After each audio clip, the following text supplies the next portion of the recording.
And We're live, I think, now. all right, well, good. Hey, everybody, it's Greg Harrelson here. Of course, we are going to do another session of the Real Geeks Mastermind, coaching session, or I should say, coaching with Abe. And I'm sorry, I was a little distracted here trying to see the Facebook page myself, so I can see if there's any questions. I was not able to pull that up. So, anyhow. I've got it pulled up. Yeah. Okay, good.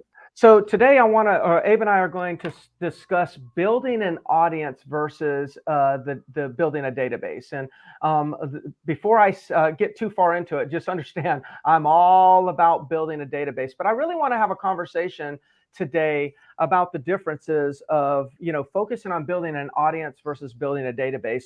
We have had conversations about building a data bank, which is, in my mind, it's a database that we can, with predictability, and we can duplicate results where we know that when we do this to our database, then we're going to get some sort of financial return out of that in the form of number of transactions. I think to take that a little bit deeper and describe it a little bit different, I think the process of going from database to data bank has a lot to do. Instead of just building a database, think about building an audience. And when you have an audience, then the audience is going to actually buy tickets, just kind of like if you're a musician and you have an audience. People are buying tickets. They're putting you in their schedule and they're showing up to see you perform because they're your audience. And that's the mindset that I think that we should have towards building a database. So, Abe, I know that was a long opening, but thank you again for joining me. My pleasure, Greg.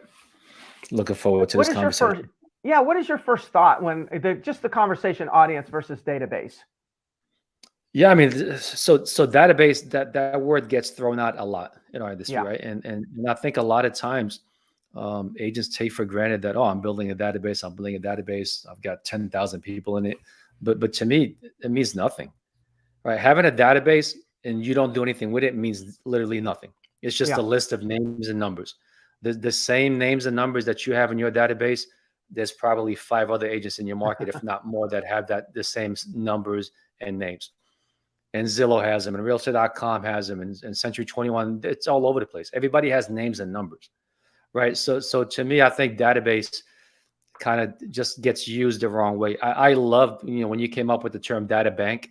To me, that yeah, was a big deal because that was a big yes, distinction between just having a database with just names and numbers to actually something that you can go to and generate business from. yes, So I think that's the yeah. big thing is just like you, I'd like if the audience goes to what leaves today with something, just I'd change the concept of what a database means to you. Yes. Yeah. And to kind of just like set the tone, a database is kind of nothing more. You're kind of alluding to this. It's nothing more than just a place where you store names and some contact information. Like a database in itself is nothing more than like a program that you store stuff in. Like the term database doesn't mean you do anything with it. I mean, that would be nurture campaigns, workflows, etc. But database in itself is just a place where you store names and contact information. And the common thing that we do with databases is we just pummel them with text and emails in hopes that somebody will just have the thought about selling and they'll respond. It's kind of like we're just throwing out whatever we can and hoping to snag a fish, not even hook a fish. We're just hoping to snag one, like by accident. And and I think the way that the industry's going and just communications in general, I think that the consumer is liking that less and less, and they're responding less and less to that type of mentality. And but it has worked so well for many years for so many real estate agents that I think that we kind of we lost the sense of urgency or the sense of contribution in our communication, and we kind of just like, hey, let's throw enough stuff out there, something will stick, and if we do that often enough, we'll make money. And we kind of lost the sense of contributing, making sure that whatever we're sending to people, it has true value. The audience is something that's different. Like the database is a place where we store things, but the audience is like, an audience is a group of individuals or spectators that are coming to see, listen, watch your movie, listen to your concert, admire your play, listen to your seminar, your sales training. Like that's what an audience does. An audience looks up and says, this person's in authority, I'm going to listen to them. And I think we can create that, Abe. We can create an audience out of our database. And, I know you and I do. For those of you that don't know, if you just Google like Myrtle Beach Real Estate TV or go to YouTube, you can see some Myrtle Beach Real Estate TV recordings. Abe and I just did one. We also post them on Century 21, the Harrelson Group YouTube channel. And you can watch Myrtle Beach Real Estate TV that we send out to our database. And I'm in a listing appointment the other day. Actually, I got it, 949,000.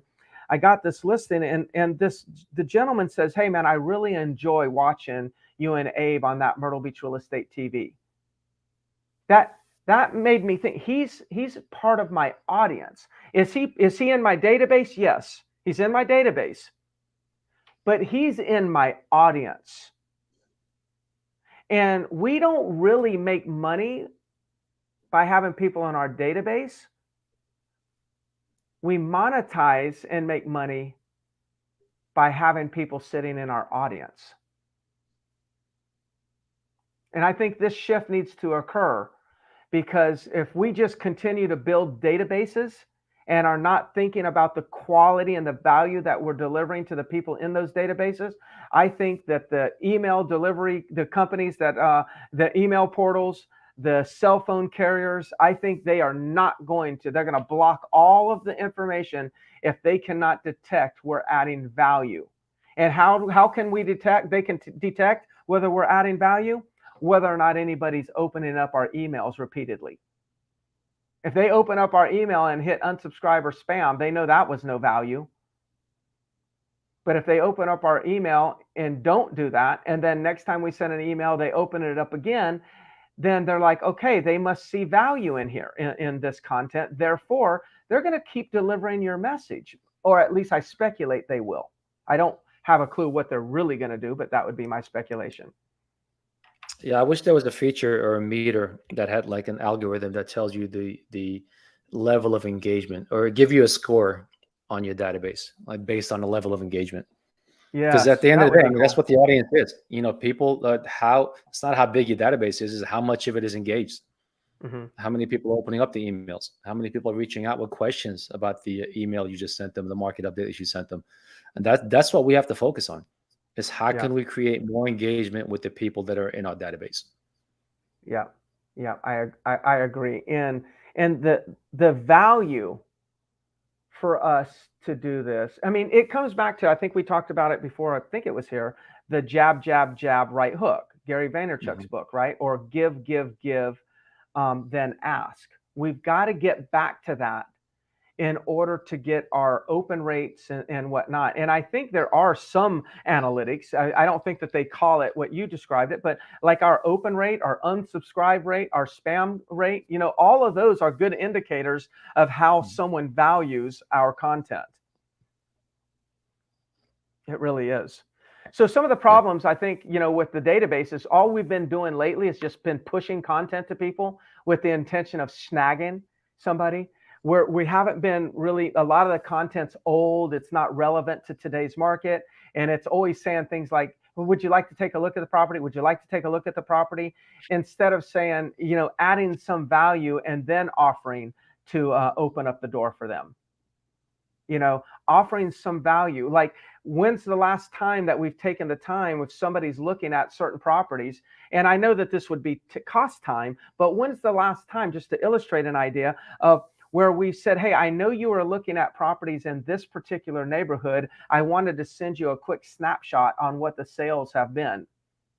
And you send that to a buyer.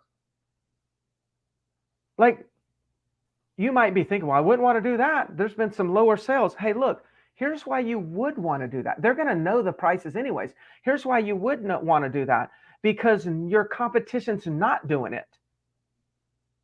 Your competition is saying the same exact thing that every other agent is saying. So if we say something different and it's something of value, then at that time, they're going to think that they're going to remember you. If we want to learn how to be top of mind, it's actually be different than our competition. Yeah, that makes you stand out. That makes the next Hmm. time you reach out to them, makes them want to hear from you. Yeah. Yeah. So, Abe, do you have some things in mind? Like, what are some ways that people can add value? Yeah, I think first and foremost is get personal, get specific with people. Find out what it is that they want. It's not Hmm. a matter of just getting the email and just dumping them into the system and just everything be by default. So, like for example, somebody owes a condo in Landmark Resort. Okay, listen, would you like to see a market report? Yes. Okay. How often would you like to see it? You want to see it once a month, once a week, once every 2 weeks, whatever, to find out what they want to see. Do you want to see just units that are there's just 2 bedrooms, or do you want to see the entire building, everything that happens in a building? Like, get specific with each person when you're talking with them. It literally just takes a couple of more seconds and find out, do they only want to see oceanfront sales, or do they want to see ocean view Yeah. sales? By just kind of pre-qualifying and just asking a few questions on what is it that you'd really like to see in these market reports, and tailor it to them, that's going to make it stand out from the other agent that's sending them. Like Landmark, for example, there could be 50 sales this month, right? So that agent's sending them 50 listings, and the seller might not even care. They just want to know what efficiencies that have a side view are going for, right? So I think that could be a start, just getting specific and really drilling down to exactly what that person wants. Yeah. Yes. Yeah. So going back to like one-on-one like communication versus communication to the masses, like, Right. I think another way to create a better audience is like for the people that are in your Real Geeks account that are, let's just say, like if we all did this would be one little strategy. I'm kind of making it up on the fly. Is take everybody that's engaged in some level. They opened up an email, they searched a property, they saved a property, whatever they did.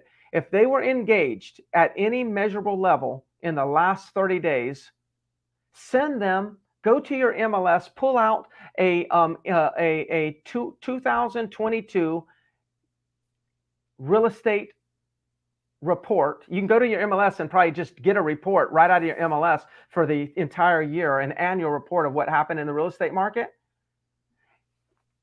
Save that as a PDF and go email that to everybody that has been engaged in the last 30 days at some level. Buyer or seller, who cares? It doesn't matter.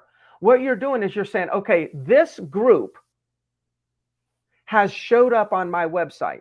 Let me see if I can send them something of value to convert them to an audience. What we'll probably see if you do something like this and maybe do 2 to 3 things like this in the next month to that same audience, I bet you'll see that their engagement percent will probably go up. In other words, that whole list, like maybe on average they engaged 1 time. I bet you they've engaged 2 times if you actually do things like this. And if we can get that engagement up, that's a way to measure whether or not they're becoming your audience. If you actually build that audience by getting increased engagement, it's going to show up in conversion. I truly believe, Abe, we're not going to have to work with as many people to do the same amount of deals in the future. We're going to be able to work with less people, but we have to build stronger relationships with fewer people.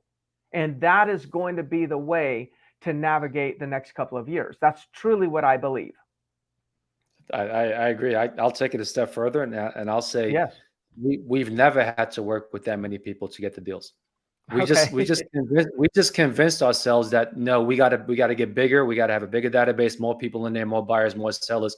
When in reality, we know 6 to 8% of everybody that owns a home is going to sell in the next 12 months, right? Yeah.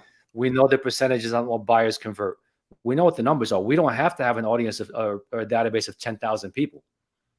Okay, so instead of focusing so much on size, focus on the relationships, focus on the conversion, focus on the engagement, focus on how many people are actually calling you and asking you questions within that database. Yep. Yes. Just the simple ways to give, monthly activity reports. It's just built into your Real Geeks. I mean, go in and make sure everybody has a monthly activity report set up. At least if they're a property owner, set up sold reports. If they're a property owner, quarterly reports for your market. You can't, that's not necessarily a Real Geeks thing, but that's an MLS thing. So all you have to do is go into your MLS and figure out in your reporting section, pull out a report, and then just put it on your calendar that every 3 months, you're going to send that out to your database. Pull CMAs for buyers or sellers, send it to them. Do a video about your market, a video update every month about your market. Abe and I do it every single week. We're doing a Myrtle Beach Real Estate TV every single week, and we're getting traction. And I'm a strong believer we're only going to get more and more traction. I think for Abe and I, we are building an audience. I really do believe we're building an audience, and that's going to pay off for us. This is the one area that I think we should stress, and we talk about it a lot. Doing a market update video, and I think a lot of agents get stuck on this point because they try to do too much with it, like they overcomplicate it. If you look at some of our videos, they're pretty basic. There's nothing to it. We kind of talk a little bit about what happened this past week. Showings went up this past week. We got some multiple offers, and then a couple of numbers, and talk about the national numbers, and then we're done. I think it's 15 minutes. But that's a long one. With the two of us combined, it's not that bad. But you as an individual agent, if you're doing one, it could be as short as 3 to 4 minutes. It's just, hey, this is what's going on. Mortgage rates went up to this past week. This is what we saw happen in the market as far as showings, as far as pendings, just to give people an idea of what's going on. Because I shouldn't say no, but very few people in your market are actually doing that. And I think that'll set you apart. And don't overcomplicate it. Don't try to give too much. Don't make them too long. Just real simple but consistent updates. I think will go a long way with people.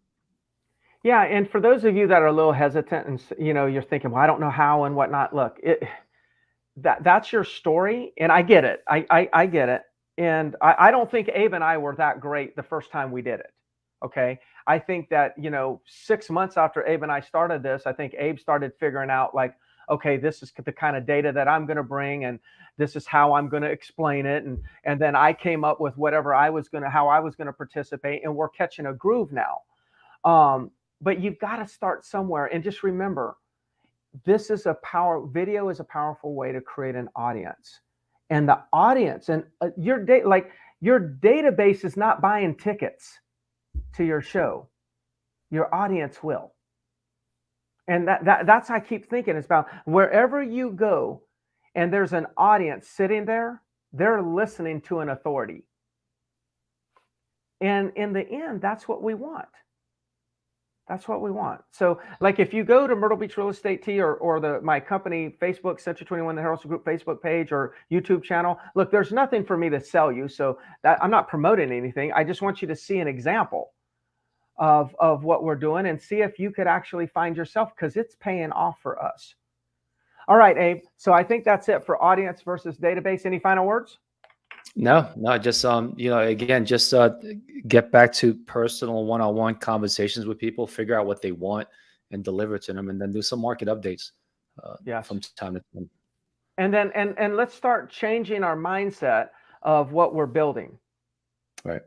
Most of us in Real Geeks right now, we have a database. Focus on turning that database into an audience. Like all those buyers that all of us have in Real Geeks, they all need a video, not what's selling. They need a video that's buyer focused.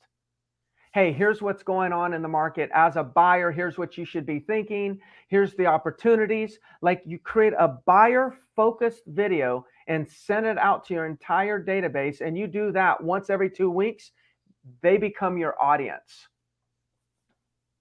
They really do. All right, Abe. Thank you so much. Bye, everybody. See you next week. Thanks for watching.